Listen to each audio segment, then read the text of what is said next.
Step 7 is predecessors. So what is a predecessor? A predecessor is an activity that takes place before another activity. So say we have submit 50% plans in the sample here. Before 50% plans can occur, the notice to proceed has to happen. Now that's what we call unnatural logic. We kind of have to force something there. Um, you know, so we could go down to something that's more natural logic, like, uh, place concrete column footings, right? We know that we need to excavate before the footings actually are able to be placed. So we know, and a good example here, if you look at strip footings, um, we know the predecessor to that is place column footings because we have to be able to place them before we can strip them, right? So that is what a predecessor is. There are different types of relationships you can use. You can see when we add a relationship in. So if we go to our sample here, um,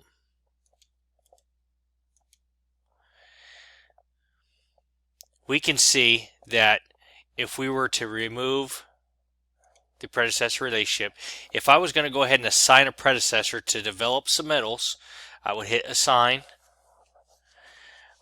I would say that the predecessor before developing submittals would be issue NTP and notice to proceed.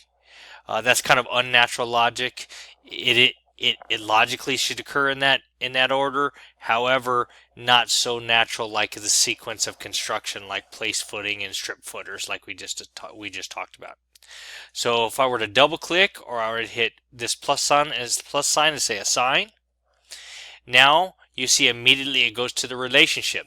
So once you assign it, it gives you a choice of the different relationships you have to bring in. By default, it brings in the finish to start relationship because 98% of all your activities are finish to start, meaning that notice to proceed has to finish before the start of developing a submittal. Okay, so that's why it always defaults to finish to start. You have to finish something before you start something. On the other hand, you also have start to start. A good example of a start to start would be if I were to excavate a trench to lay conduit in, I wouldn't excavate the entire trench and then come back and lay the conduit in. I'd excavate for a few days, come behind it, and then lay the conduit in it. So that's a start to start relationship. And then of course you have a finish to finish. And the best example I have for that is if you were creating a punch list and correcting items on that punch list. They both have to finish by the contract completion date. So that would be an example of a finish to finish relationship. We don't really use start to finish. Now don't confuse yourself here. Finish to start is what we use 98% of the time. Start to finish relationships we rarely, if ever, use. So, and we're going to go into greater detail how to use these different types of relationships and why you'd use those different type of relationships. So when we go ahead and we're going to switch back over to the warehouse we're using as a sample. When we assign different predecessors, as we've done, we only want to assign one predecessor at a time, not multiple predecessors. We want to do that because we want to reduce the redundancy, try to prevent the redundancy as much as possible by assigning one predecessor and ask yourself the question, what needs to happen right before this occurs? That's a way to reduce redundancies in relationships because redundancies create constraints, which creates issues down the line. There's no need to do that, and it's unnecessary work. When we assign something, you can hit assign. We assign a predecessor to a relationship. The nice thing is if we can type a letter in. Remember, we have the naming structure where we said verb, noun, quantifiable. So if we were to say, set, seal, seed, if we have different phases, the nice thing is it shows you in the WBS structure where it's at. So you have multiple different phases. You can minimize it and choose from that. You can type in the activity numbers, you can see. So, or you can type in the names, the actual names in verb, noun, quantifiable format. Know that when I have a predecessor of one, it's a successor of another. So if we were to go to place column footings, right? And place column footings has a successor of strip backfill, and we can go to that. That is a predecessor of that activity. So as we put the predecessors in, the successors will naturally fill themselves in. Now, not completely. So that's why we go to step number 8, which we go through successors.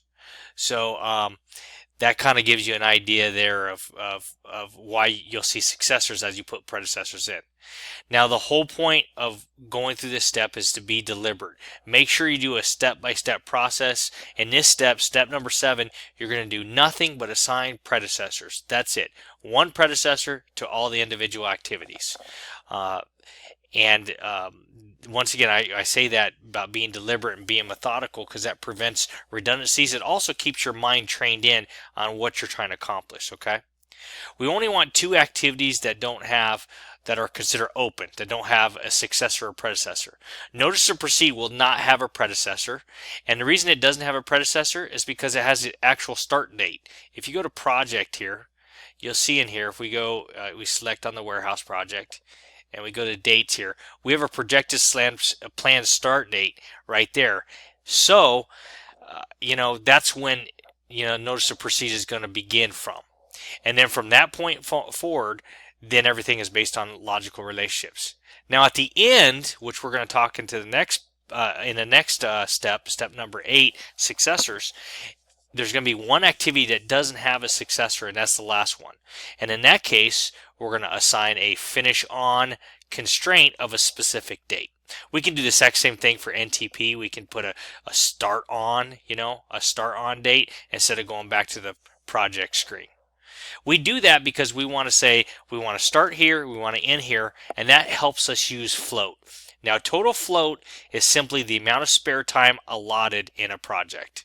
So, right now we're December 17th. If I were to back this up, a week, a couple weeks, you'll see negative numbers. There's negative 10 work days is what occurs. That tells us we've gone 10 days beyond our completion date. That's what that float information means.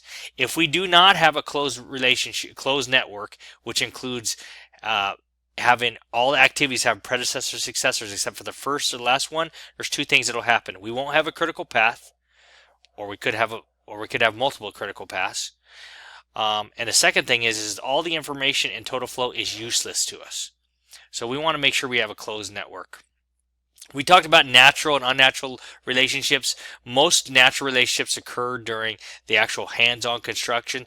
The most unnatural relationships occur, say in pre-construction, more in the Division 1 type of activities. You have to assign a predecessor. We know that. It may not be the one that naturally comes to us. Like if we look at submittal development HVAC submittals, we may think, well, gosh, that doesn't have a natural predecessor, so we're just going to go ahead and have to assign it something, and in that case, it would probably be notice to proceed. Actually, it's on 100% plan review.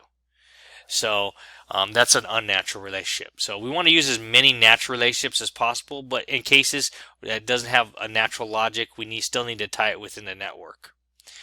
We have to be careful with the unnatural relationships because when we put unnatural relationships in there, we create a potential constraint in the future. If this was, instead of being at 100% plan review, maybe we could get it at 50%. But we wanted to, we think it fits in right around 100, but maybe it's actually 50. That would create an unnecessary constraint that we may have to deal with in the future. So keep that in mind. If it's unnatural logic, we may be creating a bigger problem. Remember, everything in this project schedule drives off of this start date, and then through a logical relationship with the durations assigned. The last activity obviously is constrained. We talked about that. The total float, we talked about that. That's the amount of spare time and the amount of slack over the entire project schedule. There's also something called free float, and that's the amount of spare time between activities. Negative float, we discussed that a little bit, and that just means in a baseline schedule we should never have any negative float, because if we go over and we plan it, and which we're in this process that I've taught you, we plan just based on the durations and the logic. We're going to come back around in a latter step and discuss how to compress it. So if we're 10 days over, we can go back in the schedule and try to compress out 10 days. A baseline schedule says we're going to start here, we're going to end here, and that's pretty much it. That's what we have to get done. Um, so in conclusions, we've gone through the predecessors. We define what a predecessor is. It's something that occurs before another task. The detailed task screen, that's one thing that we hadn't gone over yet, but that's this screen at the bottom here, and you get that by simply going to View, Show at Bottom, Details. And you can see you can have multiple different things. You can customize the window, and you can show predecessor, successor. I just use the relationship one because it shows both successor and predecessor in one. We just described how to assign predecessors. We talked about being deliberate. We talked about assigning only one predecessor per activity to prevent some redundancies. To sort by early start, we simply just click the arrow, right? If we click the arrow down, it starts at the beginning, goes down. You can see how it kind of goes from left to right. Okay, we're sorting by early start within each individual summary task. So everything is driven off of that first start date, right? The float is driven off of that completion date, and that pretty much covers it for predecessors. Next, we're going to talk about successors and kind of complete the entire logic pool. Describe a closed network and a way to put it together.